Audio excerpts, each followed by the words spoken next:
Sir 1 minute sir. Partha sir గారు question వేయండి. స్పీచ్లు ఇస్తున్నారు అందరూ. క్వశ్చన్. ధన్యవాదాలు అధ్యక్ష. ఇప్పుడు ప్రత్యేక అవసరాలు ఉన్నటువంటి విద్యార్థులు, టీచర్లు అధ్యక్ష, అంటే ఈ వికలాంగులైనటువంటి విద్యార్థులకు సంబంధించినటువంటి అవసరాలు అన్ని చోట్ల ప్రతి జిల్లాలో బాగా కనపడుతున్నాయి అధ్యక్ష. చాలా మంది మన దగ్గర, ప్రతి ఎమ్మెల్యే గారి దగ్గర కూడా ఈ పిటిషన్లు వస్తాయి అధ్యక్ష. వీళ్ళని ఎక్కడికి పంపించి చదివించాలా అనే ప్రశ్న మాకు కూడా ఉంటుంది. అదే వీళ్ళ కోసం ప్రత్యేక స్కూళ్ళు ఏర్పాటు చేయాలనే ప్రతిపాదన కూడా ఇంతకుముందు 2 సార్లు వచ్చింది. ఇంతకుముందు చంద్రబాబు నాయుడు గారు ముఖ్యమంత్రిగా ఉన్న సందర్భంలో దీని ప్రతిపాదనలు కూడా ముందుకెళ్ళినాయి అధ్యక్ష. తర్వాత రోజుల్లో గత 5 సంవత్సరాల్లో జగన్మోహన్ రెడ్డి గారి ప్రభుత్వం దీని గురించి అసలు పట్టించుకున్న పాపాన పోలేదు. మామూలు డిఎస్సికే దిక్కు లేదంటే ఈ ప్రత్యేక అవసరాలు ఉన్న టీచర్ల గురించి ఎందుకు ఆలోచన చేస్తారు జగన్మోహన్ రెడ్డి ప్రభుత్వం అని మనం ఆలోచన చేసుకోవాలి అధ్యక్ష. ఎందుకంటే రెగ్యులర్ డిఎస్సి ఇవ్వడానికే 5 ఏళ్ళు తాత్సారం చేశారు. ఇప్పుడు గత 5 సంవత్సరాల్లో ఒకటంటే నాకు తెలిసినంత టు మై సబ్జెక్ట్ కరెక్షన్, ఒకటంటే ఒక పోస్టు కూడా వీళ్ళ కోసం వచ్చినట్టుగా మనకు కనిపించలేదు అధ్యక్ష. సో వీళ్ళ అవసరాల కోసం మన ప్రభుత్వం ప్రత్యేక దృష్టి సారించాలని, అదేవిధంగా ఈ పిల్లల్ని అంటే కనీసం జిల్లాకు ఒక కేంద్రం అంటారా, లేకపోతే 2 జిల్లాలకు ఒక కేంద్రం అంటారా ప్రత్యేక, ఎందుకంటే వీళ్ళని ఎక్కడికో స్కూళ్లకు తీసుకెళ్లి చదివించడం కష్టం. ఇప్పుడు రాయలసీమ మొత్తం చూస్తే అధ్యక్ష, కేవలం తిరుపతిలోనే తిరుమల తిరుపతి దేవస్థాన ఆధ్వర్యంలో ఒక మంచి స్కూల్ ఉన్నట్టుగా మనకు తెలుస్తుంది అధ్యక్ష. అలాగే వీళ్ళందరూ కూడా తిరుపతికి వెళ్తుంటారు అధ్యక్ష. అలాగే ఆంధ్రాలో కానీ లేదా ఉత్తరాంధ్రలో కానీ ఇటువంటి స్కూళ్ళని ప్రత్యేకంగా తయారు చేసి, ఎందుకంటే వీళ్ళు మిగతా పిల్లలతో కూర్చొని చదువుకోవడం, మిగతా పిల్లలతో కలిసి వీళ్ళు పాఠాలు వినడం సాధ్యం కాదు. సైమల్టేనియస్గా టీచర్లు కూడా దీనికి ప్రత్యేకంగా వాళ్ళ నాలెడ్జ్ని దృష్టిలో పెట్టుకొని, వాళ్ళ అవసరాలను దృష్టిలో పెట్టుకొని ప్రత్యేకంగా టీచర్లు కూడా ఆ రకమైన ఫీల్ ఉన్నవాళ్ళు, ఆ రకమైనటువంటి వికలాంగులు ఉన్న టీచర్లు ఉంటేనే వీళ్ళకు కూడా కనెక్టివిటీ ఉంటుంది అధ్యక్ష. ఈ రెండింటినీ దృష్టిలో పెట్టుకొని తప్పనిసరిగా వీటి మీద ప్రత్యేకమైనటువంటి దృష్టి పెట్టాలని, ఈ ఏవైతే కోర్టుల్లో నలుగుతున్నటువంటి కేసులన్నింటినీ పెండింగ్లో ఉన్న వాటిని క్లియర్ చేసి వెంటనే టీచర్ పోస్టులను భర్తీ చేయాలని నేను మంత్రి గారిని రిక్వెస్ట్ చేస్తున్నాను అధ్యక్ష. అధ్యక్ష, ప్రత్యేక అవసరాలు గల పిల్లల్ని నేను పాదయాత్రలో కూడా కలుస్తాం జరిగింది. వాళ్ళ తల్లిదండ్రులు ప్రత్యేకంగా రాయలసీమలో ఎక్కువ ఉన్నారు. వాళ్ళ తల్లిదండ్రుల పిల్లలు తీసుకొచ్చి నాకు చూపిస్తాం జరిగింది. ఆదుకోవాలని కూడా ఆనాడు కోరటం జరిగింది. అంటే తల్లి తండ్రి ప్రేమ చాలా, వాళ్ళు ఎంత చూపిస్తారో మనందరం చూస్తాం.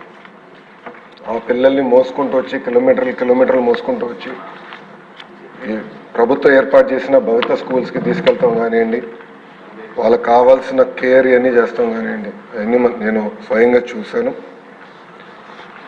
కూన రవి గారు ప్రత్యేకంగా ఈ 21 కేటగిరీస్ ఏదైతే ఉన్నాయో ఎక్కువ శాతం దేంట్లో ఉన్నారని అడిగారు అధ్యక్ష. స్పెషల్ లెర్నింగ్ డిసెబిలిటీస్లో 10,000 మంది విద్యార్థులు ఉన్నారు. మెంటల్ ఇల్నెస్లో ఒక 8,000 మంది విద్యార్థులు ఉన్నారు. అదేవిధంగా స్పీచ్ అండ్ లాంగ్వేజ్ డిసెబిలిటీస్లో 6,900 మంది ఉన్నారు. లో విజన్లో ఇంకొక 6,900 మంది విద్యార్థులు ఉన్నారు. మల్టిపుల్ డిసెబిలిటీస్ 6,200, లోకోమోటర్ ఇంపైర్మెంట్ 6,206 మంది ఉన్నారు. అధ్యక్ష, కేంద్రంలో కూడా సుప్రీంకోర్టులు ప్రత్యేకంగా ఆర్డర్స్ ఇచ్చారు. 1:10 రేషియో మెయింటైన్ చేస్తే, అంటే టీచర్ టు స్పెషల్ నీడ్ స్టూడెంట్స్కి 1:10 రేషియో మెయింటైన్ చేయాలని వాళ్ళు కూడా చెప్తాం జరిగింది. దీనికి మేము కేంద్ర ప్రభుత్వానికి కూడా మేము లెటర్ రాసాము. వాళ్ళ దగ్గర రిప్లై కోసం ఇప్పుడు వెయిటింగ్.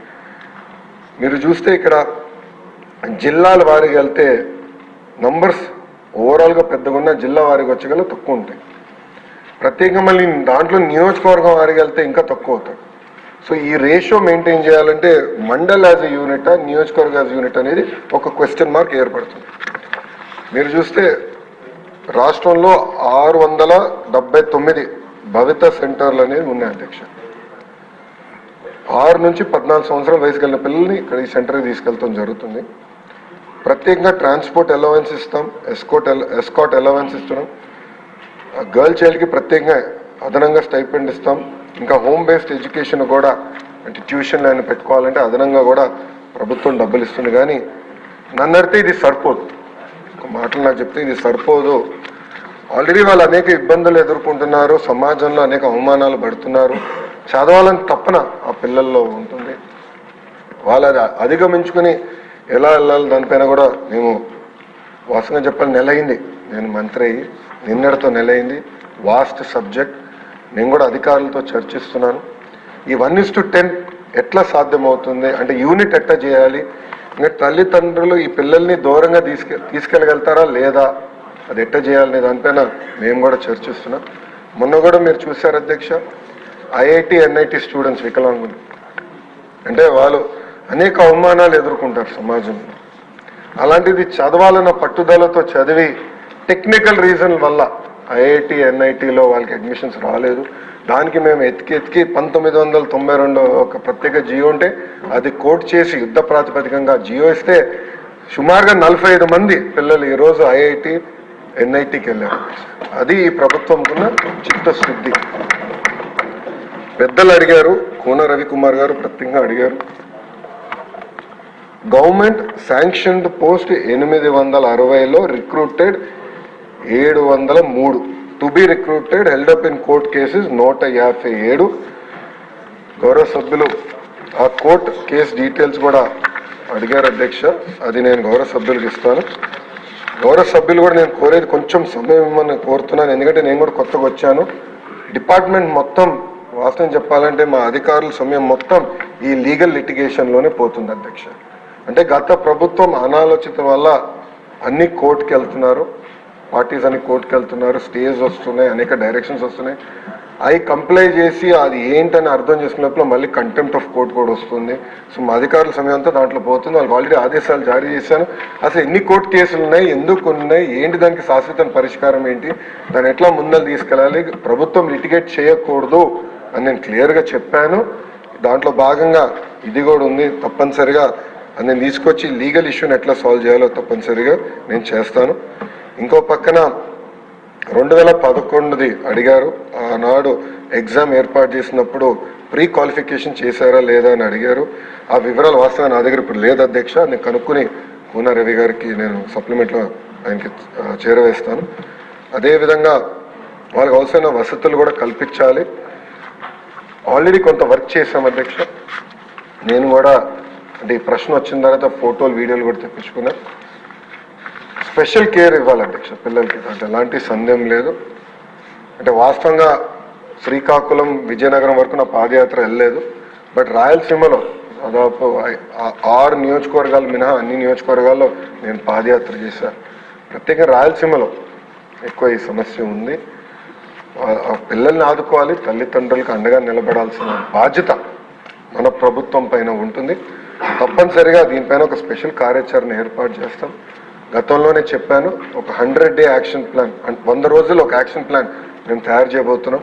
అది సభ్యుల ముందల పెడతా, సంఘాల ముందల పెడతా, ఉపాధ్యాయుల ముందల పెడతా, తర్వాత ప్రజల ముందల పెట్టి వాళ్ళ అభిప్రాయాలు తెలుసుకున్న తర్వాత అదొక వే ఆఫ్ పాలసీన విధానం నేను ప్రజల్లోకి తీసుకెళ్ళిన ఆలోచనలో ఉన్నా. అది వచ్చే అకాడమిక్ ఇయర్ నుంచి అమలు చేయాలనేది మన ప్రభుత్వం లక్ష్యం. దాంట్లో భాగంగా ఇది చాలా సీరియస్గా నేను తీసుకుంటాను. అవసరాలు ఉన్నాయి అంటే ఎలాంటి సందేహం లేదు. బట్ యూనిట్ ఎట్లా ఏర్పాటు చేయాలో వాస్తవంగా నేను కూడా కొంచెం కన్ఫ్యూజన్లో ఉన్నా. గౌరవ సభ్యులందరూ కూడా సూచనలు ఇవ్వండి. అంటే 1:10 మెయింటైన్ చేయాలంటే మండల యూనిట్ అయితే దూరం అవుతుంది, అదే నాకు అర్థం అవుతుంది ఎట్లా చేయాలనేది. అందరు సూచనలు ఇవ్వండి. హౌస్ అయిన తర్వాత కూడా దీనిపైన డిస్కస్ చేద్దాం. బట్ తప్పనిసరిగా దీనికి ఒక సొల్యూషన్ తీసుకొచ్చే బాధ్యత మన ప్రభుత్వం తీసుకుంటుంది.